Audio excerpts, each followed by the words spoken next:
Sir నమస్తే. నమస్తే రమ్యకృష్ణ గారు. ఇన్ని పార్టీలు ఏ ఒక్క పార్టీ మీకు అవకాశం ఇవ్వలేదు ఎందుకు అని అనిపించింది నాకు. To be a MP or to be a MLA. నాకు సంబంధించినంత వరకు నాకు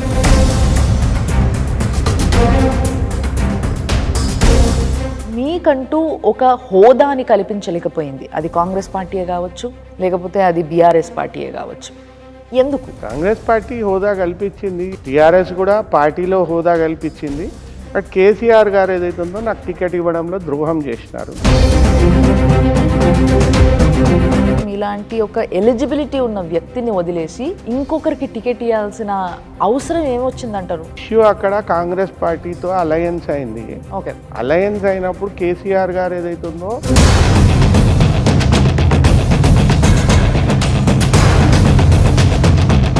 నేనే అది ద్రోహం.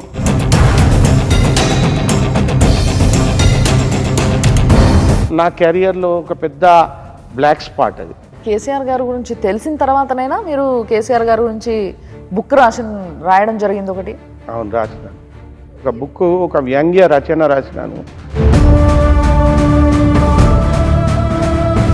ఆయన కొంచెం ఏదైతున్నదో మాట చాతుర్యం ఉన్నది, ఇది కొత్త దిశ ఏమన్నా చూపిస్తాడు అనే ఒక ఆశతో. తర్వాత కేసీఆర్ గారు హ్యాండ్ ఇచ్చిండ్రు అనే విషయం బయటికి వచ్చింది. కేసీఆర్ లాంటి వాళ్ళు వస్తారు పోతారు. డెవలప్మెంట్స్ పైన స్పందిస్తూ లేదు దాంట్లో కరప్షన్ జరిగింది అని అంటున్నారు.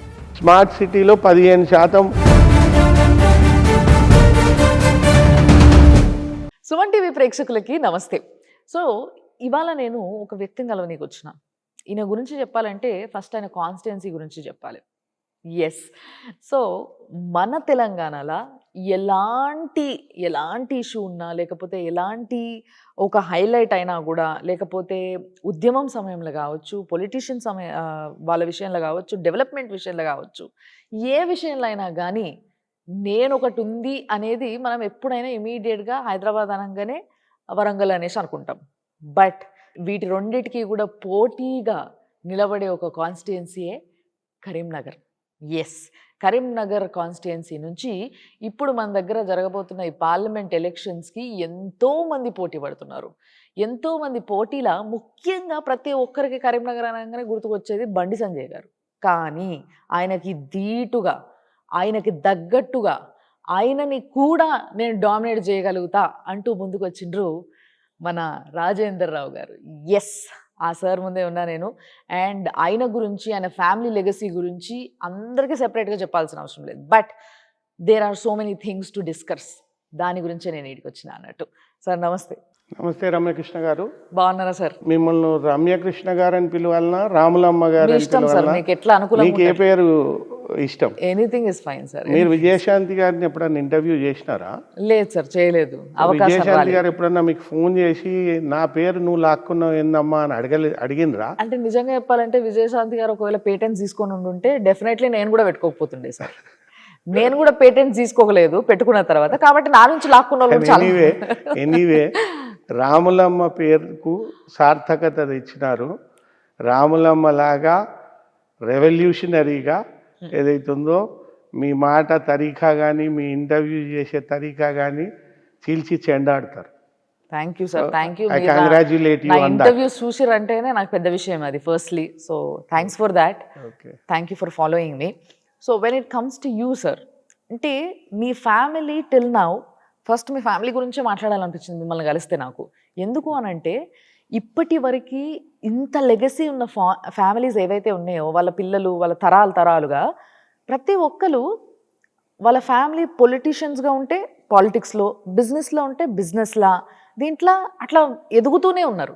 కానీ when it came to your thing, మీ విషయానికి వచ్చేసరికి ఏమైపోయింది అనంటే ఇప్పటి వరకు కూడా ఇన్ని పార్టీలు ఏ ఒక్క పార్టీ మీకు అవకాశం ఇవ్వలేదు ఎందుకు అని అనిపించింది నాకు.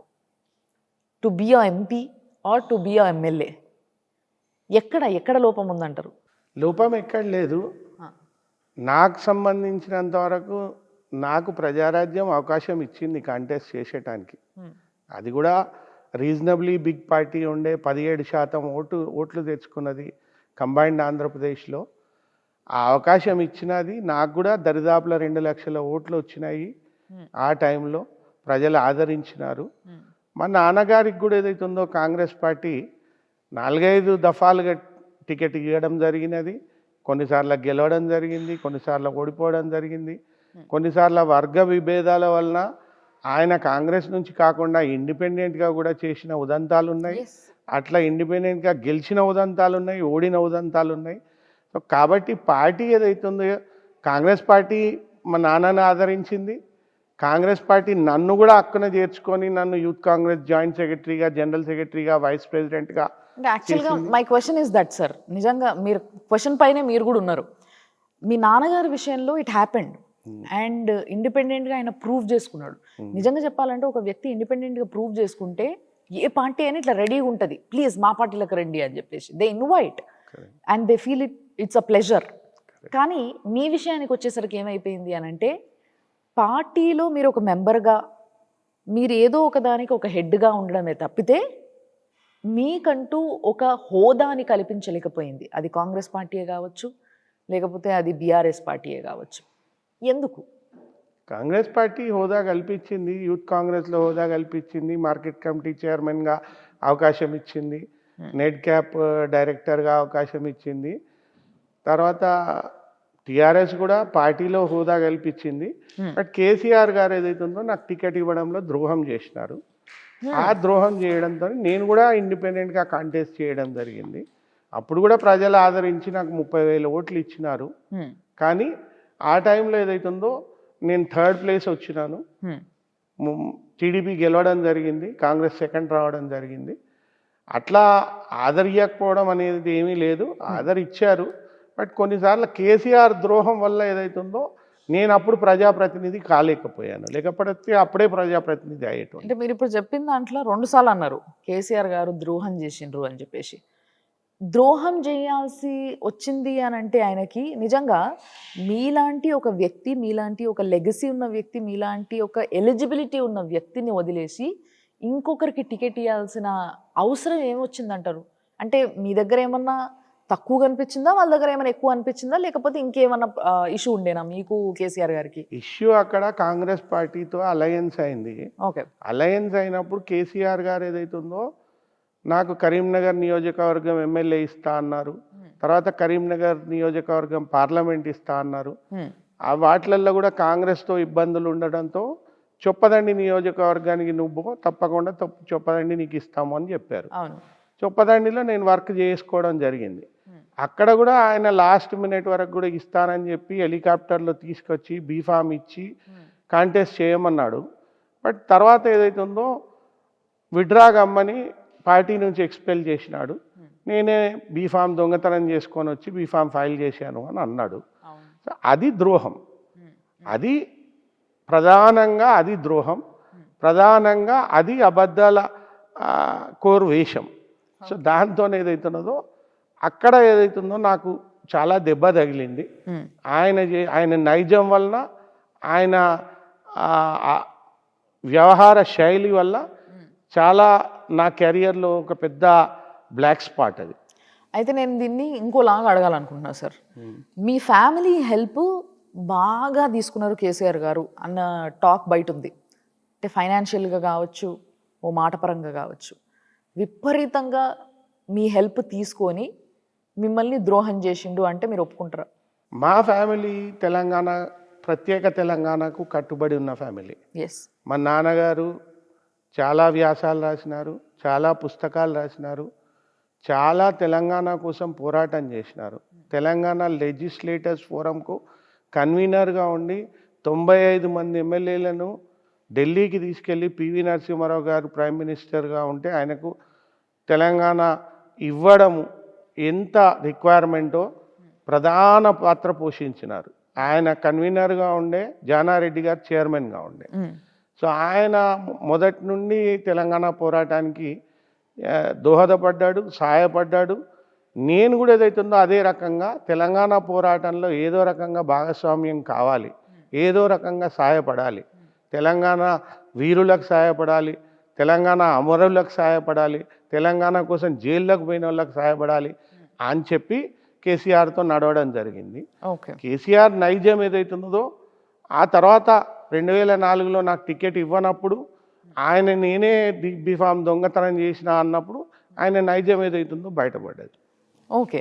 సో ఈ విధంగా మీకు కేసీఆర్ గారి గురించి తెలిసిన తర్వాతనైనా మీరు కేసీఆర్ గారి గురించి బుక్ రాయడం జరిగింది ఒకటి?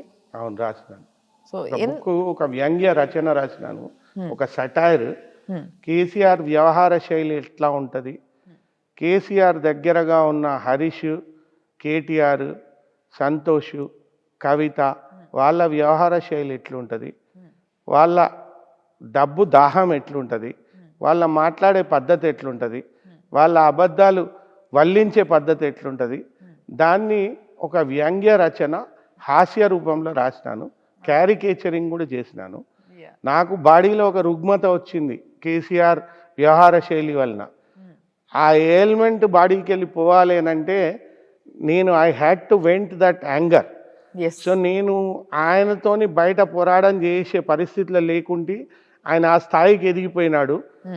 అప్పుడు ఏదైతుందో ఈ ఎయిల్మెంట్ బయటికి రావాలని అంటే నేను ఇది కక్కాల్సిందే బయటికి అని చెప్పి ఒకరోజు రాత్రి కూర్చొని మొత్తంగా ఆ పుస్తకాన్ని రాయడం జరిగింది, క్యారికేచరింగ్ కూడా చేయడం జరిగింది. దాని తర్వాత అదే రోజు రాత్రి నాకు ఆ రుగ్మత వెళ్ళిపోయింది బాడీలోకి వెళ్ళి. ఓకే. సో మీరు రాసిండ్రు. సో రీసెంట్ ఒక చిన్న ఇష్యూ జరుగుతుంది సార్. ఇష్యూ అన్నాక లేదు, ఎస్, రీసెంట్గా ఒక ఉద్యమకారుడు నేను నీ తోటి ఉద్యమకారుణ్ణి అని చెప్పి మిత్రమా అంటూ ఒక లేఖ రాయడం జరిగింది కేసీఆర్ గారికి. అది బాగా వైరల్ అయి కూర్చుంది ఇప్పుడు మొత్తం సోషల్ మీడియాలో. చదివినరా సార్ అది? సో దాంట్లో ఉన్న పాయింట్స్ అన్నింటినీ మీరు కరెక్ట్ అంటారా, మీరు ఒప్పుకుంటారా? ఎందుకంటే మీరు కూడా దగ్గరుండి చూసింది కాబట్టి 100% డౌట్ లేదు. ఓకే.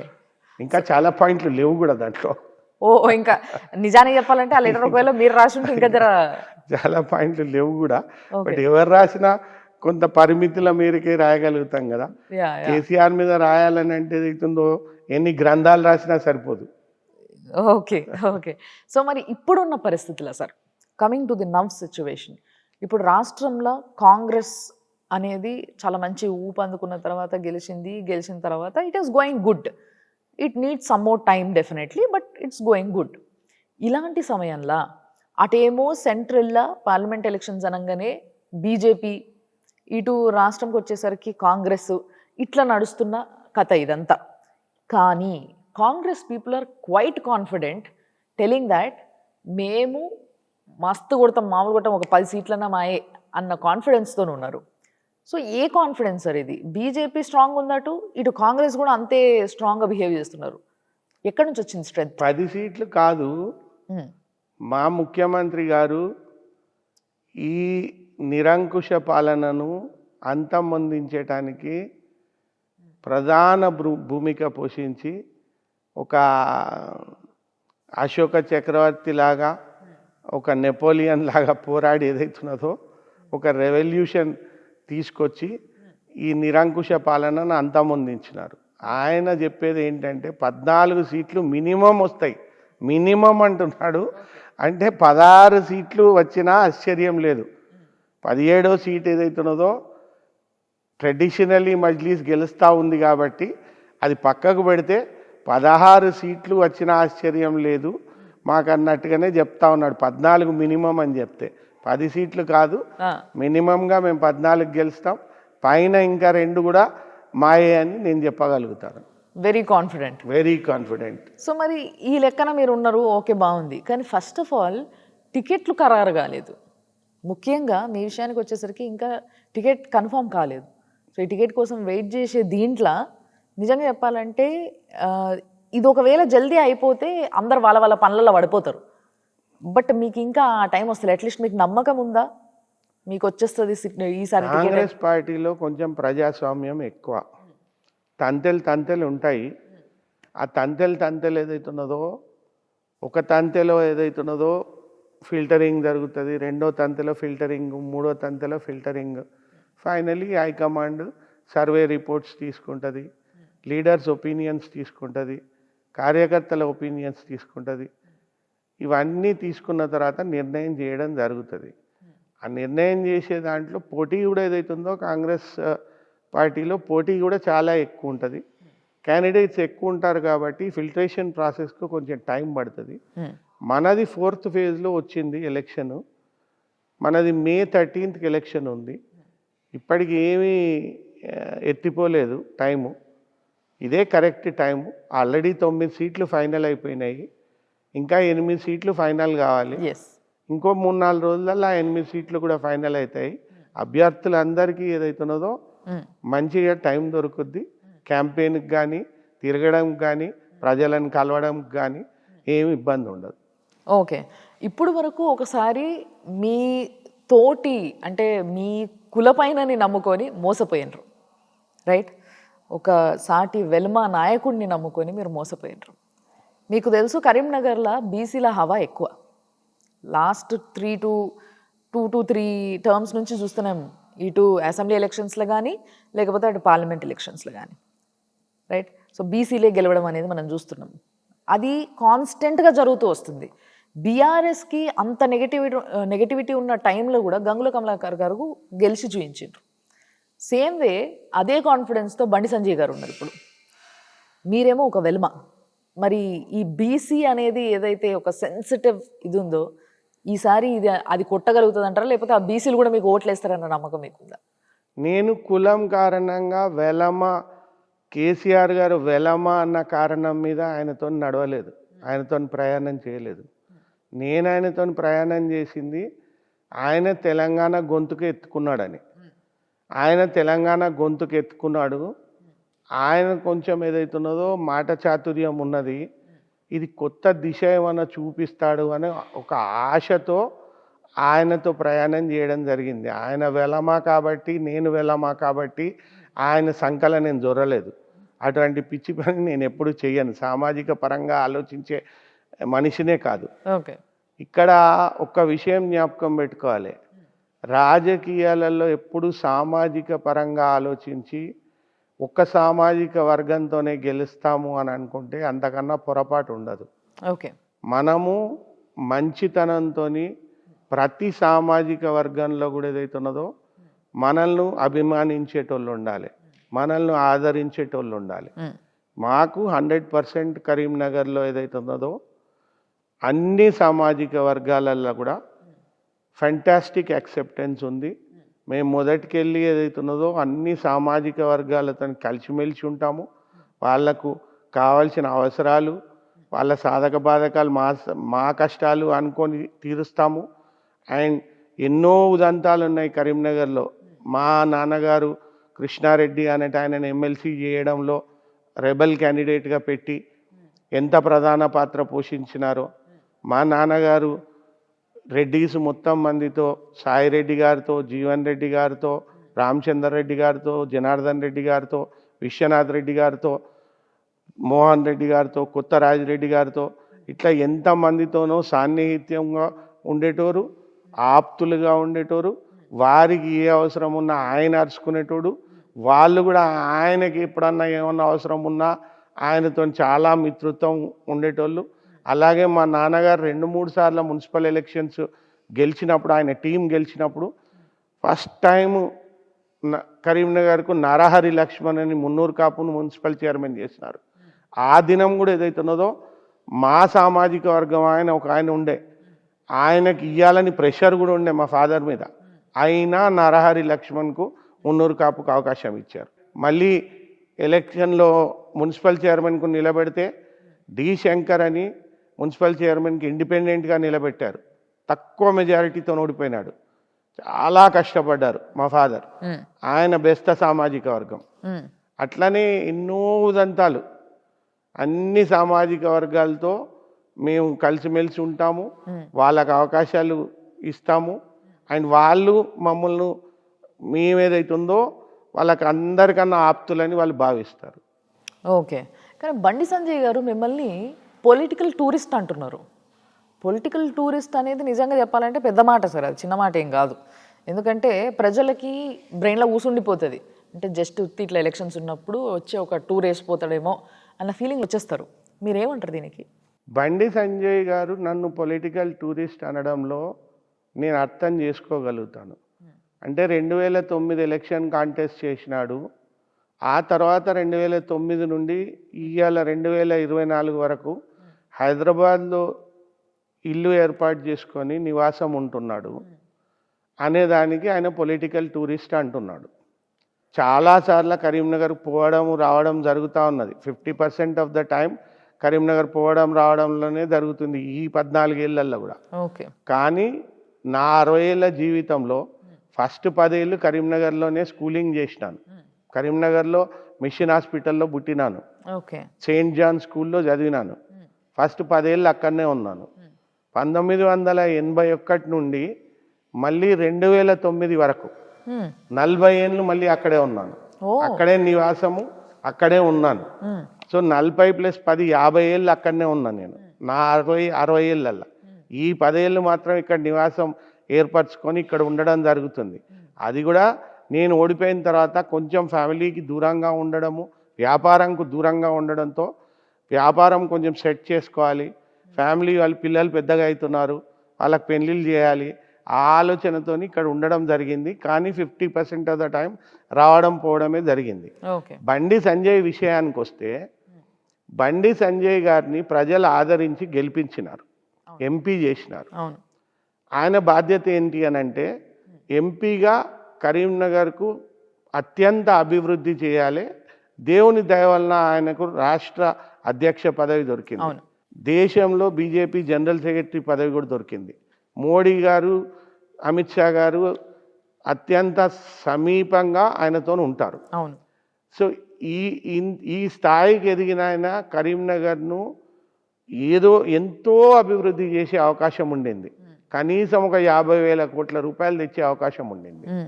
కానీ బండి సంజయ్ గారు ఒక్క నయా పైసా తేలేదు, ఒక్క ఫ్యాక్టరీ తేలేదు, ఒక్క ఇండస్ట్రీ తేలేదు, ఒక్క మనిషికి ఎంప్లాయ్మెంట్ ఏలు పెట్టి ఒక్క మనిషిని చూపిమనండి ఎంప్లాయ్మెంట్ ఇచ్చినట్టు ఒక్క ఇన్స్టిట్యూట్ తేలేదు. పోనీ ఇప్పుడు ఆయన కరీంనగర్నే పట్టుకొని ఏడుస్తున్నాడా అంటే అది లేదు. కరీంనగర్లో 42 మండలాలలో 6 మున్సిపాలిటీలలో కార్పొరేషన్లో ఒక 600 జనరల్ బాడీ మీటింగ్లు అయినాయి. ఆయన 60 అన్నా అటెండ్ చేస్తే నేను సంతోషించేటోని, ఆయన 6 అన్నా అటెండ్ చేస్తే నేను సంతోషించేటోని. ఆయన ఒక్క జనరల్ బాడీ కూడా అటెండ్ చేయలేదు. అంటే ఆయన ఏంటి అని అంటే, నేను చాలా బిజీ, నేను భారతదేశం మొత్తాన్ని నేనే చూసుకోవాలి కాబట్టి కరీంనగర్ చూసేంత టైం నాకు లేదు అని ఒక్క కార్యకర్త ఫోన్ ఎత్తాడు. ఊర్లలోకి పోయిన పాపాన పోడు. దాని తర్వాత ఏదైతున్నదో ఒక్క జనరల్ బాడీ అటెండ్ చేయడు. గాలి మోటార్లలో తిరుగుతుంటాడు. నన్ను ఆసిఫాబాద్ వాళ్ళు రమ్మన్నారు, నన్ను బైన్సా వాళ్ళు రమ్మన్నారు అనుకుంటా. సో కరీంనగర్కు ఆయన టైం ఇవ్వకపోవడంతో ఆయన పొలిటికల్ టూరిస్టా, నేను గెలిపించిన ఆయనే కరీంనగర్ ప్రజలకు, కరీంనగర్ కార్యకర్తలకు, కరీంనగర్ ఊర్లకు పోకుండా, అందుబాటులో ఉండకుండా, ఫోన్ ఎత్తకుండా, జనరల్ బాడీ అటెండ్ చేయకుండా గాలి మోటార్లలో తిరుక్కుంటున్న ఆయన పొలిటికల్ టూరిస్ట్ అవుతాడు తప్ప నేను కాదు. అంటే ఇప్పుడు మీరు చెప్తున్న వర్షన్ మీకంటూ ఒక వర్షన్ ఉంది సార్. కానీ ఇప్పుడు ఏరోప్లేన్ ఇచ్చి నువ్వు మొత్తం అంతటా కూడా ప్రచారం చెయ్యి అని చెప్పేసి పార్టీ ఇచ్చిన ఇది కాబట్టి, రూల్ ఆర్డర్స్ పాస్ చేసింది కాబట్టి ఆయన డెఫినెట్లీ ఆయన బాధ్యత ప్రకారం ఆయన చేసుకోవాల్సి వస్తుంది. అండ్ ఈ స్టార్టెడ్ డూయింగ్ ఇట్. బట్ మీరు చెప్తున్న దాని ప్రకారము ఈయన ఇది చేయలేదు, అది చేయలేదు అని చెప్తున్నారు. అవన్నీ చేయకపోతే మరి ఈవెంట్ టుడే ఆయన ఎప్పుడు ప్రజలకు పోతే ప్రజలు ఎందుకు అంత ఆదరణ చూపిస్తున్నారు, అన్ని ఓట్లు వేస్తున్నారు అంటారు? మరి ప్రజలు ఏం ఆదరణ చూపించట్లేదమ్మా. ఆయన తీన్మార్ బ్యాచ్ ప్రొఫెసర్, ఆయన బండి సంజయ్. ఆయన తీన్మార్ డ్యాన్సులు చేసేటోళ్లకు ఏ రకంగా ఉద్రేకంగా మాట్లాడితే తీన్మార్ డ్యాన్సులు చేస్తారో, ఏ రకంగా ఉద్రేకంగా మాట్లాడితే తీన్మార్ బ్యాచ్ సీటీలు కొడతారో దానికి ప్రొఫెసర్ ఆయన. అటువంటి బ్యాచ్ని తయారు చేసినాడు. ఆయన బయటికి వెళ్తే ఆ బ్యాచ్ ఏదైతున్నదో ఆ సీటీలు కొట్టడము, ఆ తీన్మార్ డ్యాన్సులు చేయడము, అది ఆయన సోషల్ మీడియాలో పెట్టుకొని ఏదైతున్నదో బండి సంజయ్కి ఫాలోయింగ్ ఎంత ఉంది అని. బండి సంజయ్కి ప్రజలల్లో ఫాలోయింగ్ 0. బండి సంజయ్ ఒక్క నయా పైసా పని చేయలేదు. మీరు నల్లబట్ట కట్టినోని ఊర్లో పోయి అడగండి, బండి సంజయ్ అనేటైనా నీకేమన్నా పని చేసిండా బిడ్డ, నీకేమన్నా పని చేసిండా నాయన అని అడగండి. చీ వాడవాడు నాకు అసలు తెలియదు, మా ఊరికే రాలేదు, మమ్మల్ని పట్టించుకోడు, అసలు ఒక్క నయా పైసా పని చేయలే, గా రోడ్ ఎట్లున్నది చూడు, ఈ మోర్ ఎట్లున్నది చూడు, ఈ వ్యవస్థ ఎట్లున్నది చూడు అని అంటాడు. ఈ 3 బార్ బ్యాచ్ వేసుకొని ఈ 100 మంది 200 మంది 3 బార్ బ్యాచ్ని తయారు చేసిన ప్రొఫెసర్, 3 బార్ ప్రొఫెసర్ ఈయనకు పబ్లిక్లో ఫాలోయింగ్ ఉందని మీరు పొరపాటున యాంకర్లు అందరూ అనుకుంటున్నారు. అంటే మామూలుగా జనాలందరూ కూడా వస్తుండే చాలా మంది వస్తున్నారు, పార్టీ కూడా ఇప్పుడు జనాలు అనుకోవట్లేదు, అధిష్టానం కూడా అందుకోసమే కదా ప్రచారం చేసిరాపో అని మొత్తం హెలికాప్టర్ ఇచ్చి పంపించింది. 3 సార్లు బండి సంజయ్ అసెంబ్లీకి ఓడిపోడు. జనాలు అనుకుంటే 3 సార్లు కంటెస్ట్ చేస్తే 3 సార్లు జనాలు మట్టి గరిపియరు బండి సంజయ్ని. ఒక్కసారి అంటే బై మిస్టేక్ అనుకుంటాం, రెండోసారి అదే కాన్స్టిట్యున్సీలో మట్టి గరిపించారు, మూడోసారి మట్టి గరిపించారు. అయిపోయి ఇక జనాలలో లేదు, 3 బార్ బ్యాచ్లు ఉంది. పార్లమెంట్ ఎలక్షన్స్ లో ఏమంటారు మరి? పార్లమెంట్ లో కూడా బండి సంజయ్ చిత్తుగా ఓడిపోతాడు, అంతే, చిత్తుగా. So winning party is Congress 101%. What is the confidence, sir? Which confidence is confidence is our leader Rahul Gandhi, Priyanka Gandhi, Sonia Gandhi. Confidence is our leader Revanth Reddy. Confidence is our leader Ponnam Prabhakar. మాకు సరైన లీడర్లు దొరికినారు, సరైన direction ఇస్తున్నారు, గ్యారంటీలు ప్రజలకు అవసరం ఉన్న గ్యారంటీలు ఇస్తున్నారు. ప్రజలు ఏదైతుందో అత్యంత ఉత్కంఠతో ఆశతో కాంగ్రెస్ ప్రభుత్వం ఏం చేస్తుందా అని ఎదురు చూస్తున్నారు. చేసిన కాడికి చేసినవి కూడా చాలా హ్యాపీగా రిసీవ్ చేసుకుంటున్నారు. ఓకే, సో మరి మీరంటూ ఒక మేనిఫెస్టో సెపరేట్గా తయారు చేసుకున్నారు, మిమ్మల్ని ప్రజలు ఆదరించి గెలిపిస్తే నేను ఇది చేస్తా అని చెప్పేసి. దాంట్లో ముఖ్యమైన విషయాలు, హైలైట్ చేసుకోవాల్సిన విషయాలు కరీంనగర్ జనాల కోసం. నేను ఒక యాప్ పెట్టదలుచుకున్నా, నేను కొంచెం డిఫరెంట్గానే చేయదలుచుకున్నా. స్టాండర్డ్ జెనరిక్ పద్ధతిలో ఇంతకు ముందున్న పార్లమెంట్ మెంబర్స్ చేసినట్టుగా అదే పద్ధతి అవలంబించదలుచుకోలేదు. నేను కరీంనగర్ సహాయకుగా ఉండదలుచుకున్నా, కరీంనగర్కు సేవకునిగా సహాయకునిగా ఉండదలుచుకున్నా. వెలిచాల సహాయకని ఒక యాప్ పెడతాను. ఆ యాప్ ద్వారా, ఎందుకంటే టెక్నాలజీ ఏదైతుందో చాలా ఇంపార్టెంట్ అయింది దైనందిన జీవితంలో. సో ఆ యాప్ ద్వారా ఎవరి సమస్యలు ఉన్నా వాళ్ళు ఏదైతుందో ఆ యాప్ ద్వారా అప్లోడ్ చేసుకోవచ్చు. మేము ఆ సమస్యలు త్వరితగతిన ఇమీడియట్గా పరిష్కారం, any kind of their personal problem, their village problem, anything, వాళ్ళు ఏదైతుందో యాప్ ద్వారా మాకు అప్లోడ్ చేస్తే మా పరిధిలో ఉన్నది అత్యంత త్వరితగతిన పరిష్కారం చూపిస్తాము. గవర్నమెంట్ పరిధులు ఉన్నదానికి మేము గవర్నమెంట్ దృష్టికి తీసుకెళ్ళి దానికి practical proper solution as early as possible చేసే ప్రయత్నం చేస్తాము. అదొక మేజర్ చేంజ్. అలాగే కే హబ్ అని, ఎట్లనైతే టీ హబ్ ఉందో కే హబ్ కరీంనగర్ హబ్ అని ఒకటి స్టార్ట్ చేసి స్టార్టప్లకు, యంగ్స్టర్స్కి, ఇమీడియట్గా గ్రాడ్యుయేషన్స్, పోస్ట్ గ్రాడ్యుయేషన్స్ అయిపోయి ఐడియాస్ ఉన్న వాళ్ళకి ఊతం ఇచ్చేటాని కోసము దానికి ఒక 5 కోట్ల ఫండ్తో స్టార్ట్ చేస్తాము. నా స్వతహాగా 1 కోటి రూపాయలు దాంట్లో ఆ కార్పస్ ఫండ్లో కాంట్రిబ్యూట్ చేస్తాను.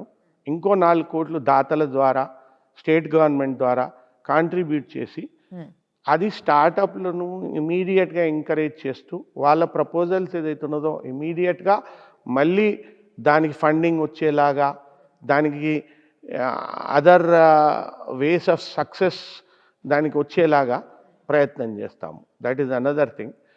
And there are other things like state government నుంచి, సెంటర్ గవర్నమెంట్ నుంచి ఆలోచించినవి కాకుండా కొన్ని పర్సనల్ లెవెల్ ప్రాబ్లమ్స్ ఉంటాయి. ఒక ఊర్లో ఒక చిన్న పిల్లకాలువ తెగిపోతుంది, ఒక కట్ట ఏదైతున్నదో కట్ అయిపోతుంది, ఒక బండింగ్ కొంచెం డిస్టర్బ్ అవుతుంది, ఒక రోడ్డు కట్ అయిపోతుంది 2 గ్రామాల మధ్యలో. అటువంటి ఏదైతున్నదో గవర్నమెంట్ దిశగా చూస్తే అది టైం ఎక్కువ పడుతుంది, గవర్నమెంట్ దగ్గర ఫండ్ ఉండదు, గవర్నమెంట్ దగ్గర తిరుగుతూ ఉంటే టైం మొత్తం రైతులకు చాలా ప్రమాదంగా ఉంటుంది. ఒక కట్ట దిగింది 20,000 10 ఒక 500 ఎకరాలు 300 ఎకరాలు 30 ఎకరాలు ఏదైతుందో నీళ్ళన్నీ బారినాయి, పంట ఖరాబ్ అయిపోతుంది, అర్జెంట్ ఉంది.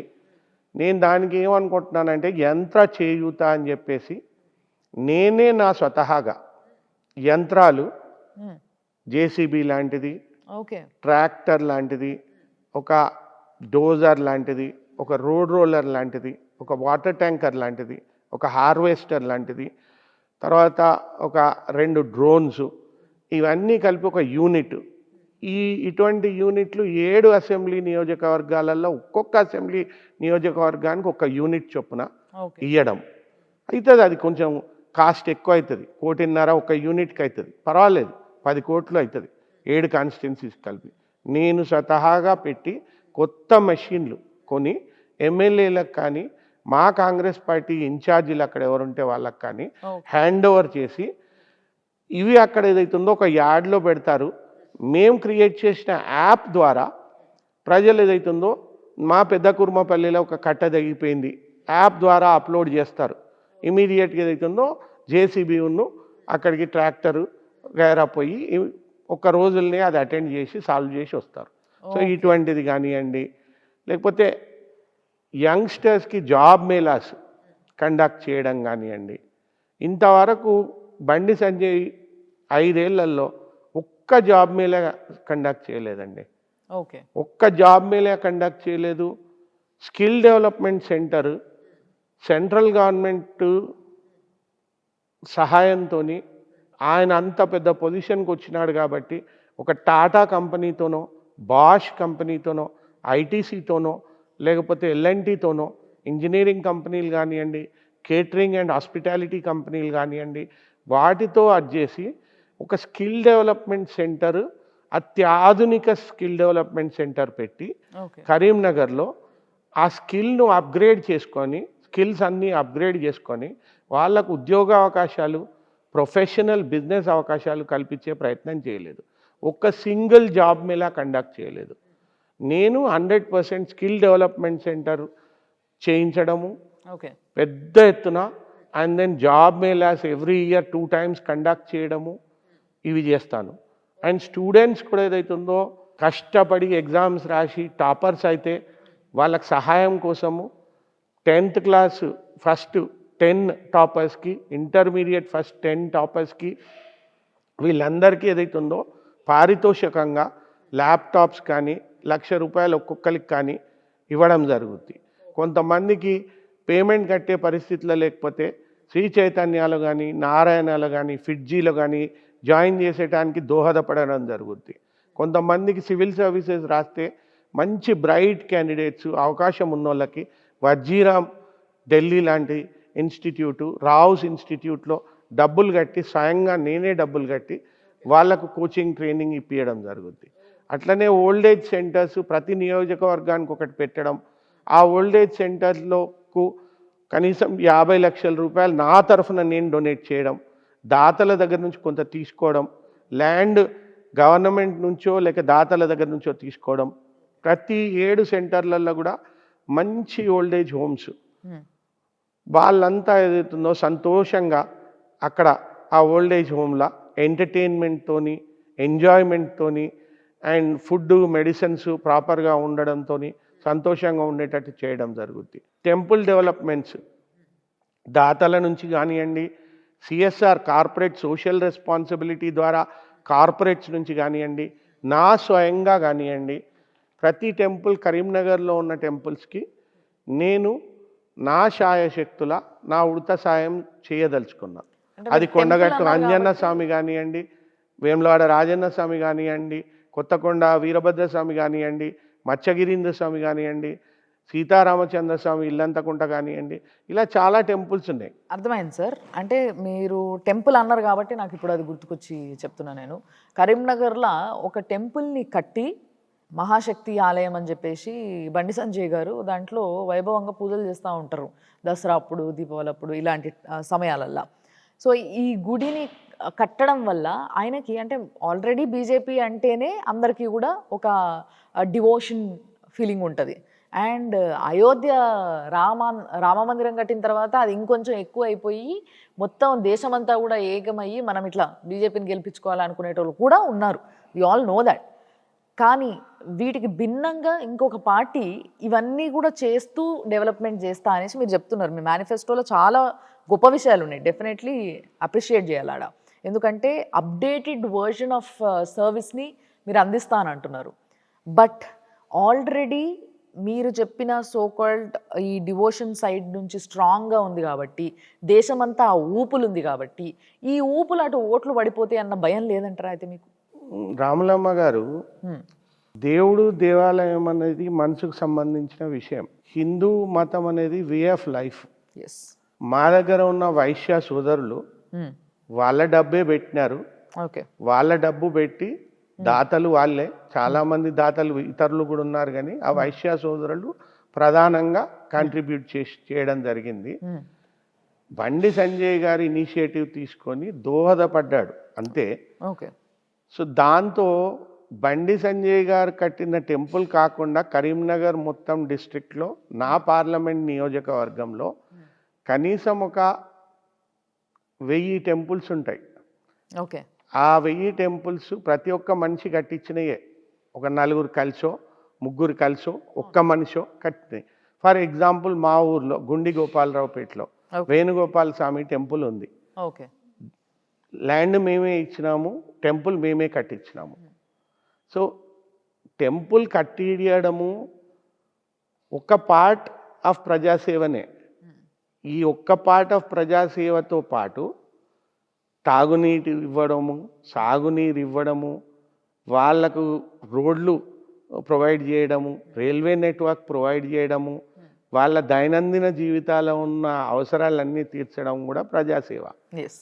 ఈరోజు ఆయన ప్రధానమంత్రి లేక ఇంకో ప్రధానమంత్రి ఉన్నా, పివి నరసింహారావు ఉన్నా, ఇంకొకరు ఉన్నా కానీ ఏదైతుందో అక్కడ అయోధ్య ఆలయం అయ్యేదే, కాకుండా ఉండేది ఏం కాదు. అంటే అది టైం వచ్చింది కాబట్టి అయింది, కానీ మోడీది ఏం స్పెషాలిటీ లేదు. మోడీ గారు రాకముందు మోడీ గారు టెంపుల్స్, ఈ టెంపుల్ కట్టక ముందు కూడా 1,00,000 టెంపుల్స్ ఉన్నాయి భారతదేశంలో. 1,00,000 కోటి టెంపుల్స్ ఉన్నాయి. అన్నీ మోడీ కట్టలేదు, అన్నీ మోడీ కట్టలేదు. కాంగ్రెస్ హయాంలో కట్టినవి ఉన్నాయి, కాంగ్రెస్ ప్రధానమంత్రులు కట్టడానికి సాయం చేసినవి ఉన్నాయి, కాంగ్రెస్ ముఖ్యమంత్రులు కట్టడానికి సాయం చేసినవి ఉన్నాయి.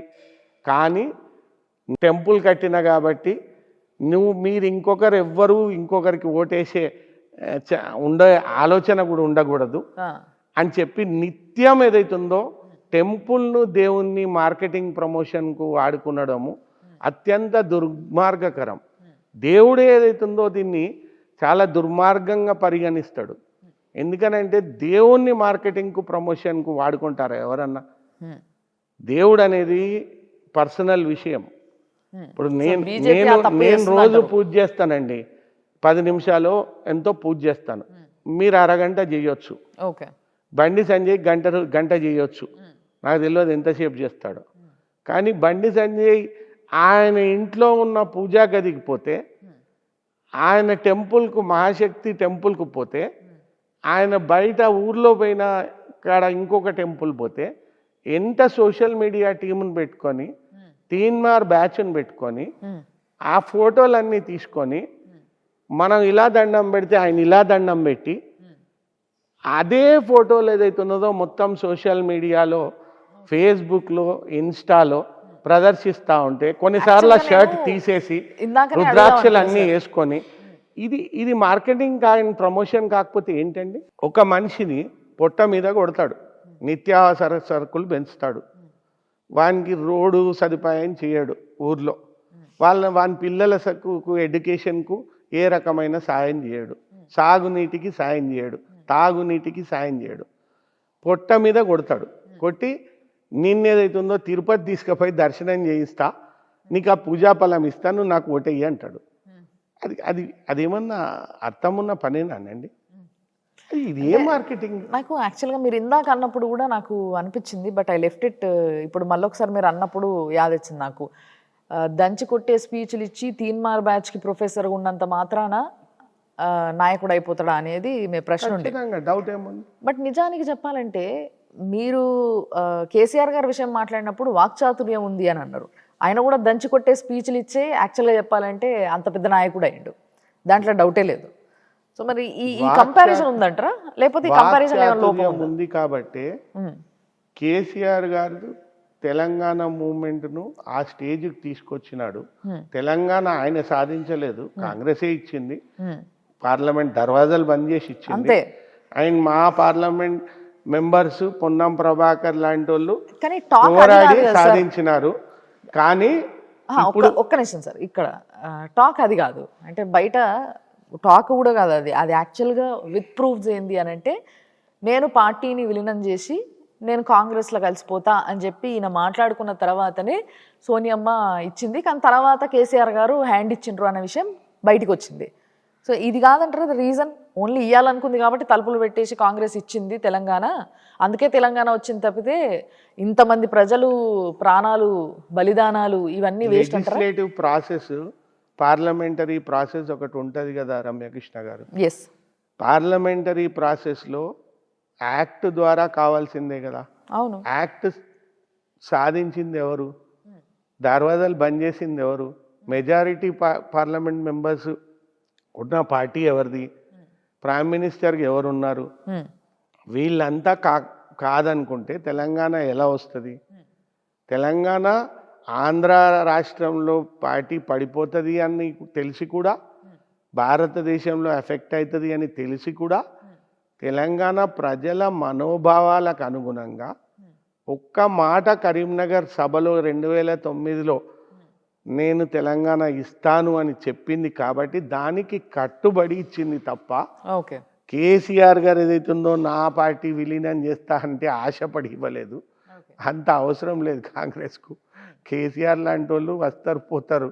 వాక్చాతుర్యంతో ఆయన ఒక స్టేజ్ దాకా తెలంగాణ మూమెంట్ను కూడా తెచ్చినాడు.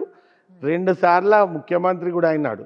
అట్లాగే బండి సంజయ్ కూడా ఆయన ఉద్రేకంతో తీన్మార్ బ్యాచ్ ప్రొఫెసర్గా ఉండి ఒకసారి గెలిచినాడు, 3 సార్లు ఓడినాడు.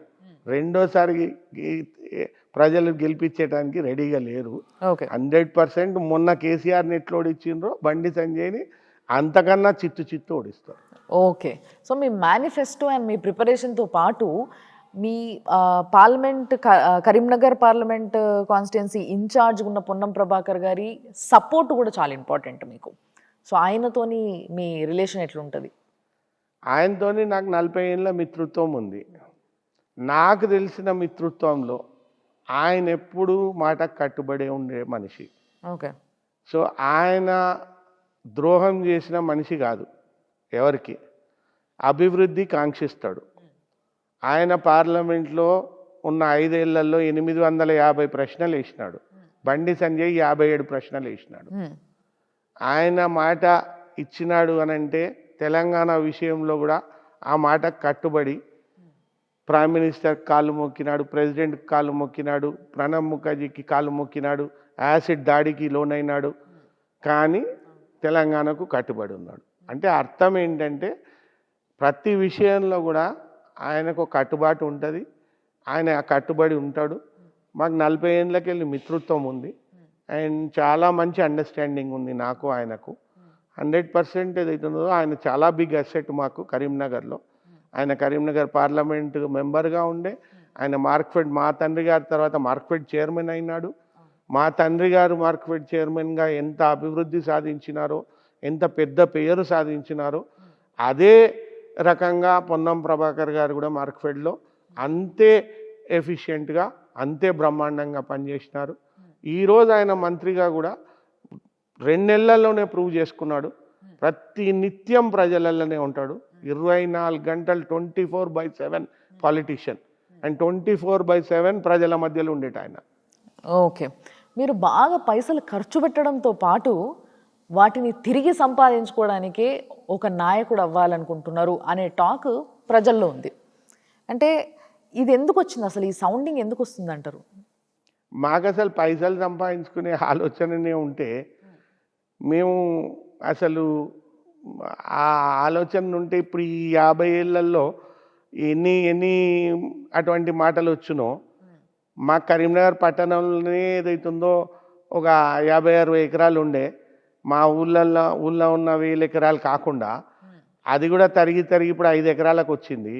మేము ఒక్క దగ్గర నయా పైసా తీసుకోము, మచ్చలేని రాజకీయం చేస్తాం, అవినీతి మరకలేదు, వ్యాపారం చేసుకుంటాము, వ్యాపారంలో ఏదైతే ఉన్నదో సంపాదించుకుంటే రైట్ రాయల్గా ఉంటాము. అండ్ ఎవరికి ఏ అవసరం ఉన్నా, ప్రజలకు అవసరం ఉన్నా, బంధువర్గానికి అవసరం ఉన్నా, మిత్రులకు అవసరం ఉన్నా, ఏదన్నా మాకు చేతనైన సాయం అవసరం ఉంటే మేము తప్పకుండా చేస్తాము.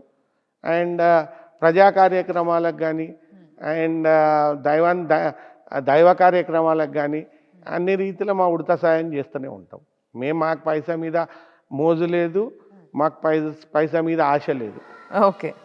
సో జగపతిరావు గారు మీ తండ్రి గారు, ఆయన ఒక గొప్ప లీడర్, ఎంతో మందిని ఎమ్మెల్యేలని చేయగలిగిన కెపాసిటీ ఉన్న వ్యక్తి ఆయన. అలాంటి వ్యక్తి మిమ్మల్ని ఎందుకు ఎమ్మెల్యే చేయలేకపోయాడు అని అంటారు? ఆయన చేయలేకపోయినాడు అని కాదు, ఆయన రాజకీయ క్యారియర్లోనే ఏదైతుందో ఆయన కొంత వర్గ విభేదాలు కాంగ్రెస్లో ఉండే, చెక్కర్డ్ క్యారియర్, ఆయనది కూడా చెక్కర్డ్ క్యారియర్ ఉండే. కొన్నిసార్లు గెలవడం, కొన్నిసార్లు ఓడడం, వాళ్ళతో పోరాడడం, ఇవన్నీ జరుగుతూ ఉండే. నాకు కూడా రాజకీయంగా నిలదొక్కుకోవాలని ఒక ఆశ ఉండే.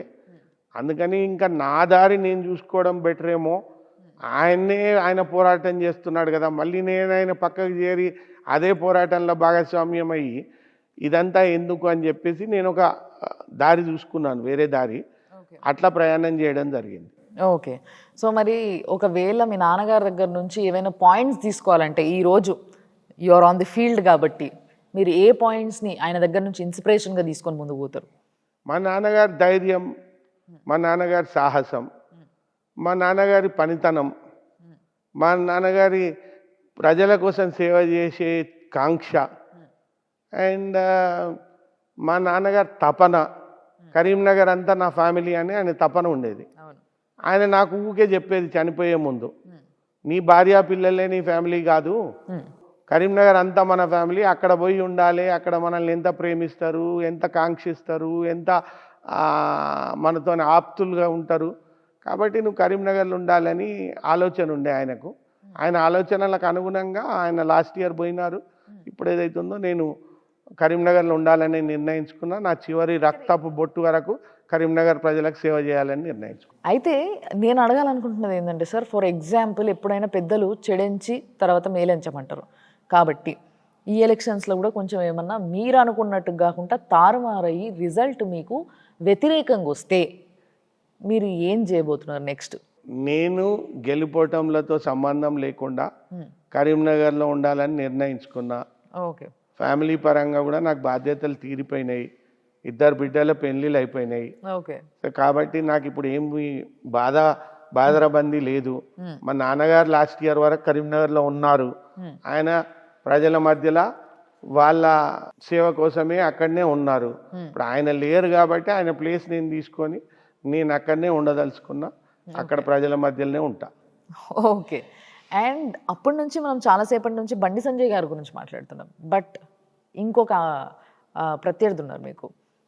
ఆయన నిజంగా చెప్పాలంటే చాలా ఇంటెలిజెంట్ మ్యాన్, కానీ ఏవో కొన్ని రీజన్ల వల్ల కరీంనగర్లో నిలబడలేకపోయినరు వినోద్ గారు. సో ఆయన కూడా ఈసారి పోటీలో దిగబోతుండ్రు. ఒకవైపు ఏమో బీసీ, ఆయన వెల్మ, మీరు వెల్మ.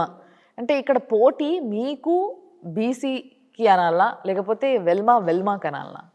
ఎవరికి అసలు పోటీ కరీంనగర్లో జరగబోయేది? ఇక్కడ వెలమ కాదు, వెలమ బీసీ కాదు.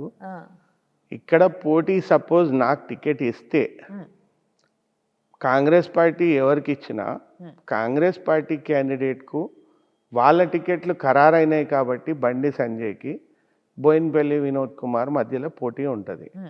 సామాజిక వర్గాల పరంగా పోటీ అని ఎవరు ఆలోచించే అవసరం కూడా లేదు. పోటీ ఆ రకంగా ఉంటుంది. నాకు ఇస్తే నేనేదైతుందో 100% కాన్ఫిడెంట్ ఉన్నా, నేనే ప్రధాన పోటీదారుణ్ణి వాళ్లకు, నేను 100% వాళ్ళిద్దరిని మట్టి కల్పిస్తా అన్న కాన్ఫిడెన్స్లో నేనున్నా. ఎందుకంటే బోయిన్పల్లి వినోద్ కుమార్ గారు కూడా ఏమీ పని చేయలేదు. ఆయన బండి సంజయ్ గారు ఆయనకు బిరుదు ఇచ్చినాడు అపర మేధావి అని. ఆ బండి సంజయ్ సంబోధనకు తగ్గట్టు బోయినపల్లి వినోద్ కుమార్ గారు కూడా ఆయనే చెప్పుకుంటాడు, నేను అపర మేధావిని, నేను భారతదేశానికి ప్రణాళికలు వేస్తూ ఉంటాను, నేను ఏదైతుందో 24/7 365 డేస్ ఏదైతుందో తెలంగాణకు భారతదేశానికి ప్రణాళికలు వేసేటోన్ని అని. ఆయన దగ్గరికి ఎవరన్నా పనికి పోతే ఆ పని రెవెన్యూ పని కావచ్చు, ఒక గ్రామంలో చిన్న రోడ్డు పని కావచ్చు, ఒక చిన్న పిల్లకాలువ పని కావచ్చు, పర్సనల్ పని కావచ్చు, పోలీస్ పని కావచ్చు. ఆయన కామన్ డైలాగ్ ఏంటి అని అంటే, ఈ పనికి నేను ఏదైతుందో నాది వేరే లెవెల్, సోక్రటీస్ ప్లేటో ఆ లెవెల్.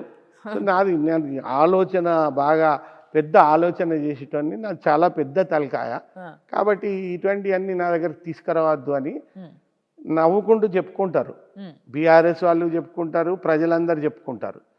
సో ఇంక ఈ అపర మేధావి మాకు అక్కర్లేదు, ఈ అపర మేధావిని ఎక్కడన్నా తీసుకుపోయి అయితే మ్యూజియంలోనన్నా పెట్టాలి, లేక ఇంకెక్కడన్నా పెట్టాలి. ఆయనే నేను మేధావిని. మేధావులు ఎప్పుడు వాళ్ళే మేధావులు అని చెప్పుకోరు. బండి వినోద్ కుమార్ గారికి మంచి అవకాశాలు ఇచ్చినారు, ప్లానింగ్ కమిషన్ వైస్ చైర్మన్గా చేసినారు, ఆయనను ఇక్కడ ఎంపీగా చేసినారు, హన్మకొండలో ఎంపీగా చేసినారు, సీనియర్. బట్ ఆయనతో ఏమీ ప్రయోజనం లేదు ప్రజలకు, ఒక్క నయా పైసా పని పని చేయడు.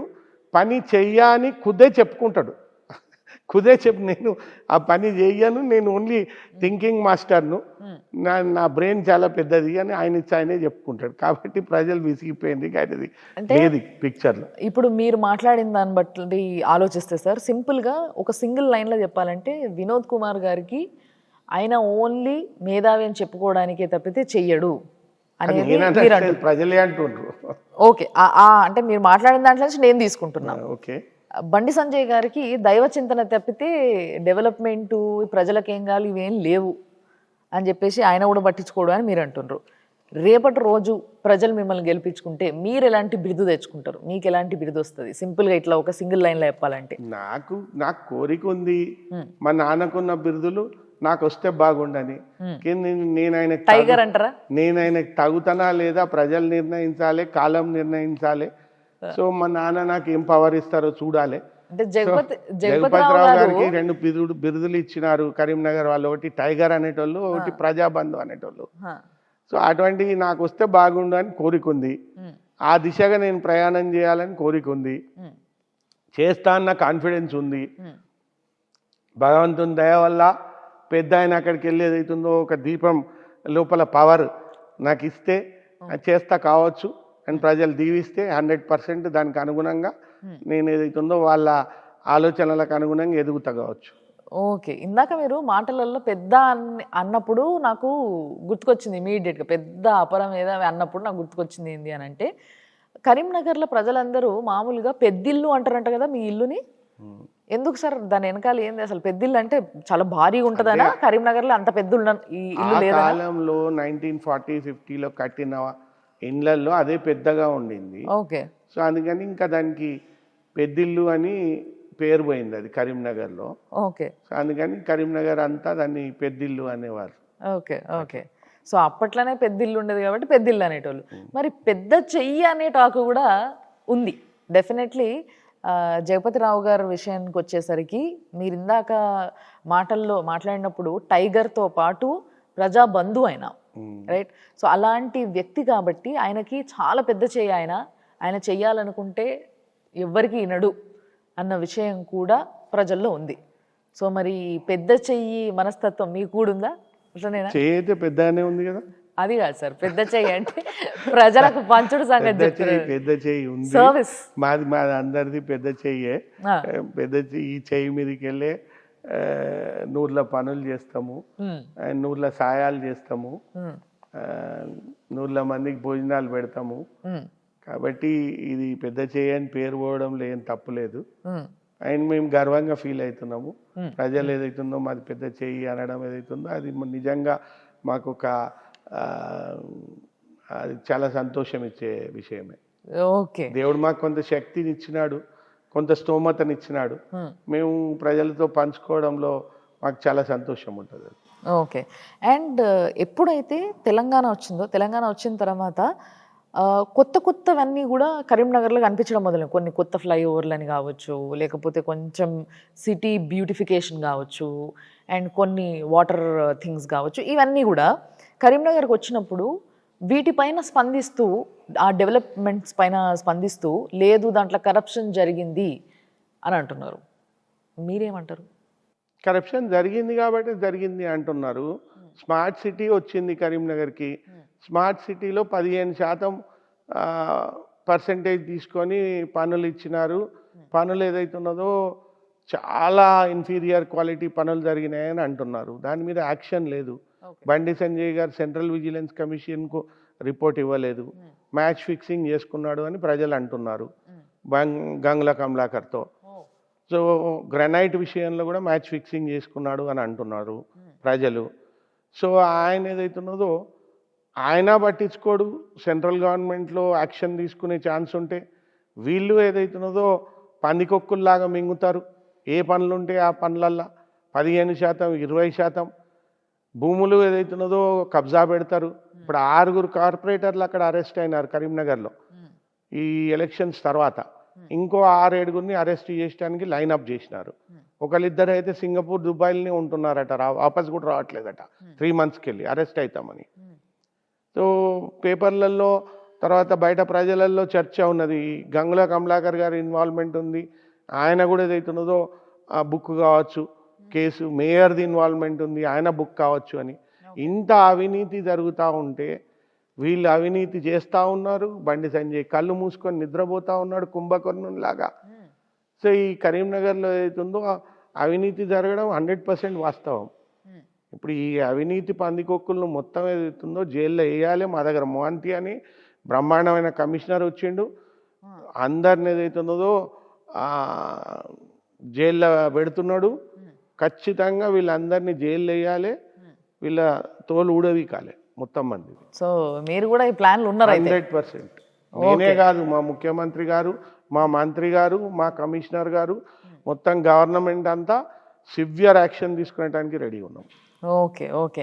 కానీ నాకు నిజంగా సార్ మీరు ఒక్కొక్కసారి ఫుల్ టైగరిష్ మాట్లాడుతున్నారు, ఒక్కొక్కసారి చాలా సంజాంచి ఇట్లా మంచిగా, ఎట్లా అంటే ఒక కాన్సెప్ట్ తీసుకుంటే దానిపైన చాలా డీటెయిల్గా లాజికల్గా మాట్లాడే శక్తి మీకు ఉంది. నాకు ఒకటి అడగాలనిపిస్తుంది ఏంటి అని అంటే, బండి సంజయ్ గారి స్వభావానికి వచ్చేసరికి కొంచెం దూకుడు ఎక్కువ అని జనాలు అనుకుంటూ ఉంటారు. When it comes to Vinod గారు, ఆయన కొంచెం మెత్తగా మనిషి, సాఫ్ట్ అని అంటూ ఉంటారు. అసలు మీ స్వభావం ఏందంటారు చెప్పండి? ఇప్పుడు ఏ స్వభావం ఉన్నా ఆఖరికి పనికొచ్చే స్వభావం ఉండాలి. ఇప్పుడు మా నాన్నగారిది ఏది పనికొస్తుంది? మా నాన్నగారి స్వభావం ఏంటి అంటే, మా నాన్నగారు కొంత ఉద్రేకపరుడే ఉండే, చాలా గట్టిగా మాట్లాడేటోడు ఉండే. నాకు ఇంకా అంతగానం అబ్బలేదు కానీ కొంత మాకు కూడా బాగానే ఉద్రేకం ఉంది.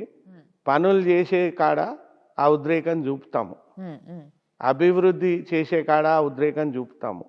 ఎవరికన్నా ప్రజలకు ఏదన్నా గవర్నమెంట్ విషయంలో అవసరం ఉన్నది అన్న కాడ గవర్నమెంట్ అధికారుల దగ్గర ఉద్రేకం చూపుతాము. ఖచ్చితంగా చూపే చోట. ఉద్రేకం అవసరం లేని చోట ఏదైతున్నదో మేము చాలా సంయమనంగా ఉంటాము, చాలా వినయంగా ఉంటాము, అందరితో మంచిగా కలిసిమెలిసి ఉంటాము. సో సింపుల్గా చెప్పాలంటే ఈ 2 క్వాలిటీస్ మీలో ఉన్నాయంటారు? డౌట్ ఏముంది దాంట్లో? సో సార్ యాక్చువల్గా ప్రస్తుతానికి కరీంనగర్ అనగానే బండి సంజయ్ గారు గుర్తుకొస్తారని నేను స్టార్టింగ్లోనే అన్నా. ఎందుకు అనంటే ఆ విధమైన పేరు సంపాదించుకున్నారు. ఎట్లా ఏంది అనేది వీ హ్యావ్ స్పోక్.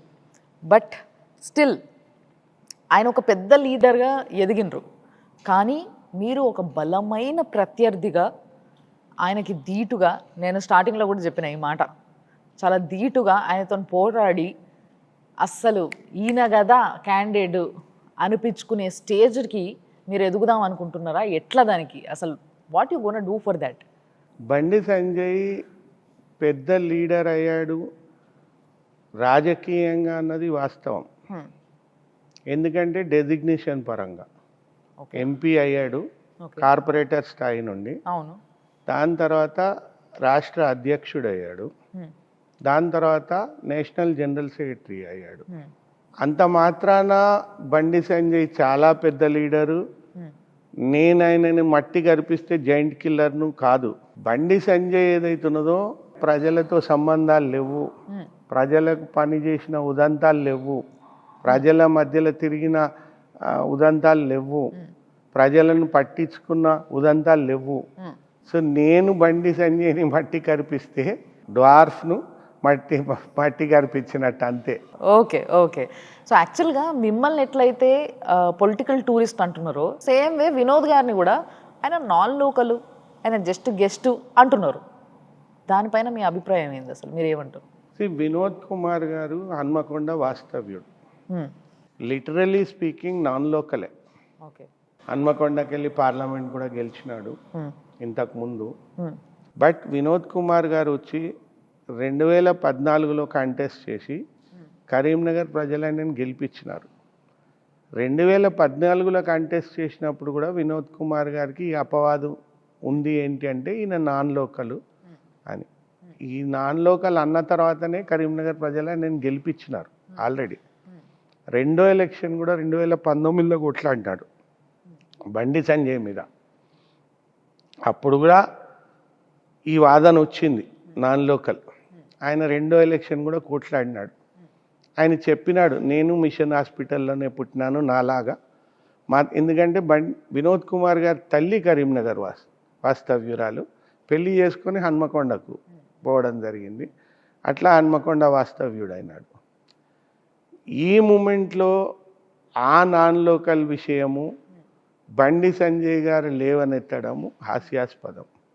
ఆల్రెడీ 2014లో ఆ సబ్జెక్ట్ వచ్చింది, ప్రజలు ఆయనను గెలిపించినారు. 2019లో కూడా వచ్చింది.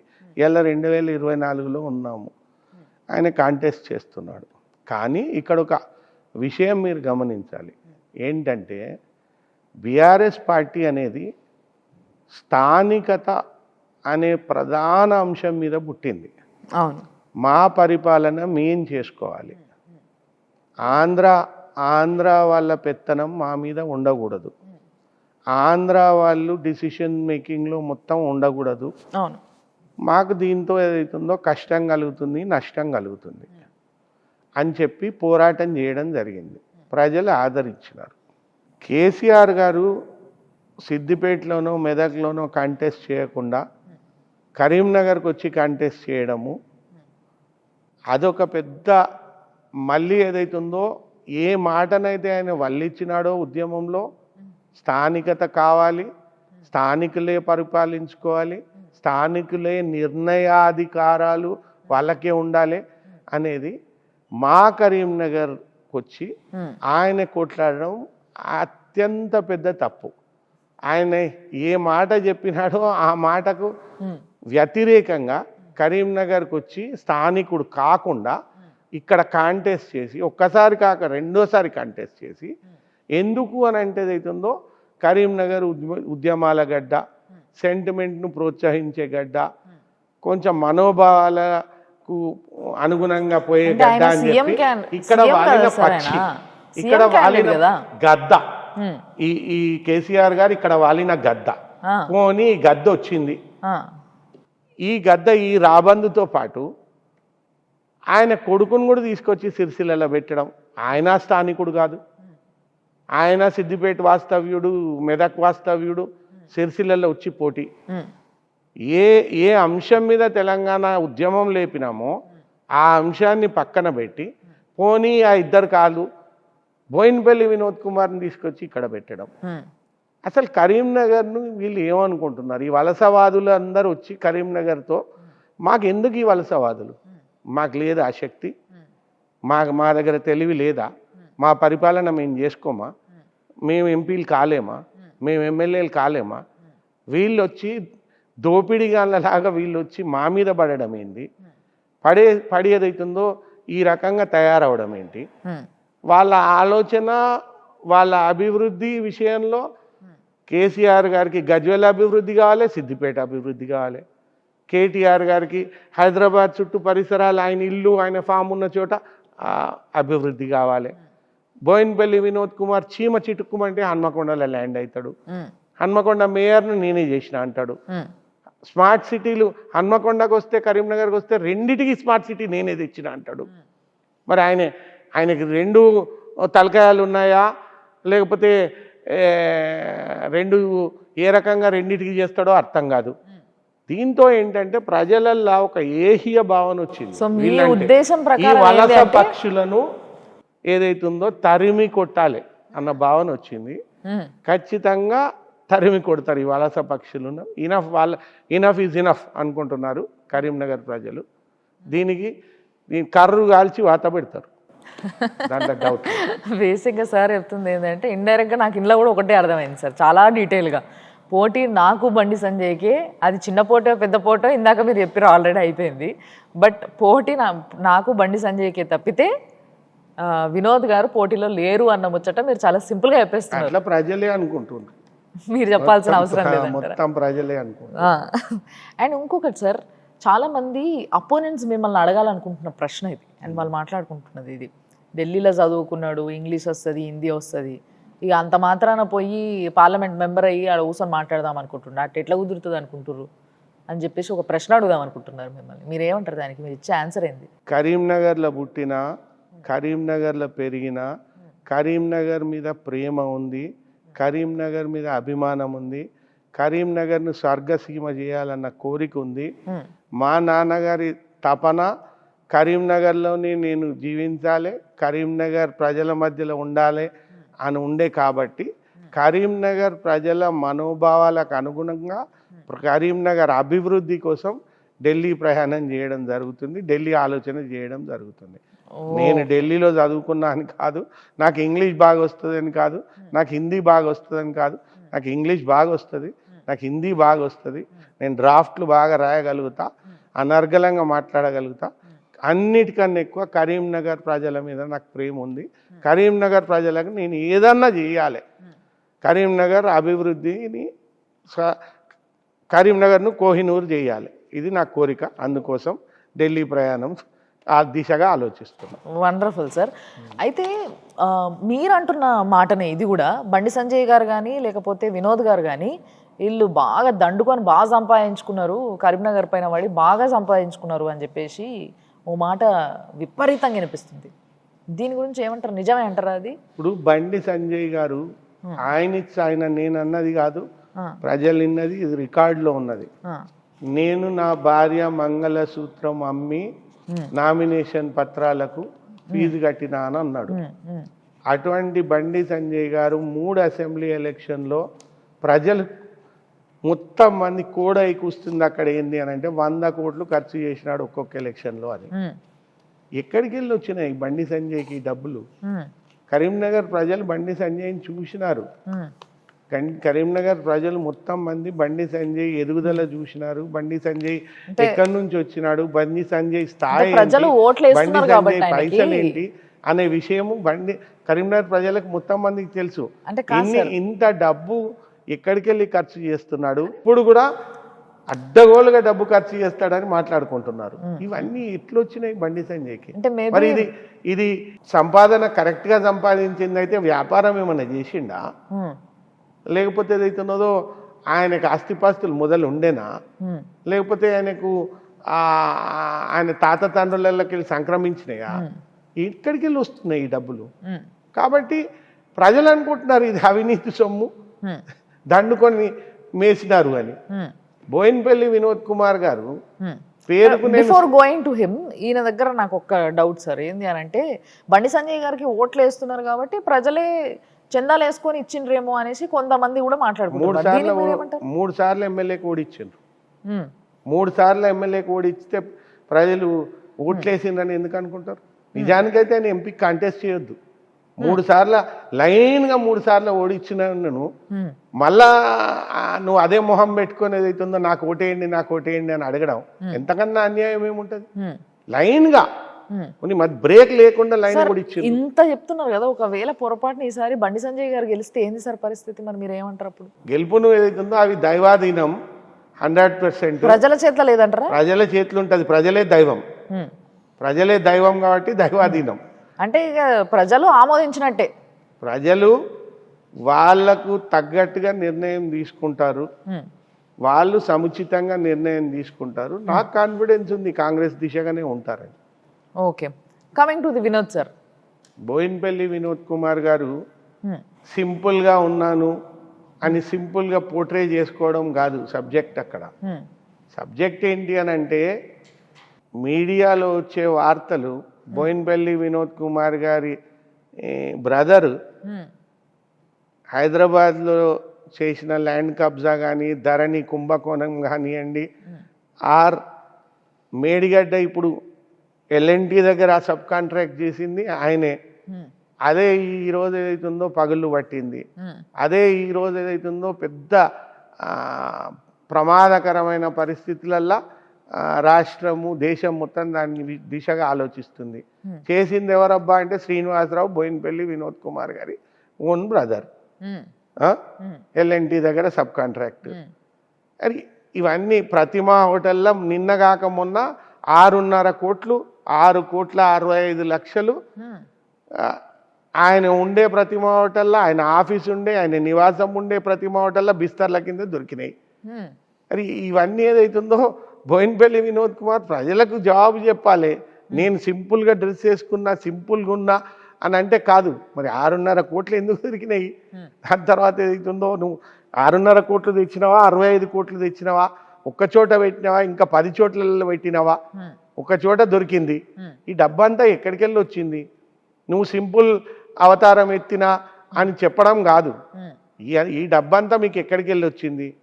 మీరేమన్నా స్థితిమంతులా మొదటికెళ్ళి? మరి ఇంత స్థితిమంతులు ఎందుకు అయినారండి? ఎట్లయినారు? ప్రజలు కూడా చూస్తూ ఉంటారు కదా, ఇంత స్తోమత ఎట్లా వచ్చింది, ఎన్ని వందల కోట్లు సమాధానం చెప్పాలంటారు. వీటన్నిటికీ వినోద్ గారు సమాధానం చెప్పాలి. కంపల్సరీ వినోద్ గారైనా బండి సంజయ్ గారైనా ఎట్లొచ్చిందో తెలియపరిస్తే ప్రజలు సంతోషిస్తారు. మాకు గిట్ల వచ్చింది అని పుస్తకం తెరిచి చూపియండి. సో ఎస్, ఇప్పుడు వరకు మీరు మాట్లాడిన, మీరు ఇచ్చిన క్లారిటీస్ అన్నిటిని బట్టి నిజంగా మీకున్న లెగసీతో పాటు మీకున్న ఆదరణ ప్రజలల్లో ఏదైతే ఉందో అది మీకు ఈసారి ప్లస్ అవుతుంది అని అనుకుంటే ప్రజలు నిజంగా ఓటేసి మిమ్మల్ని గెలిపిస్తారు, దాంట్లో డౌటే లేదు.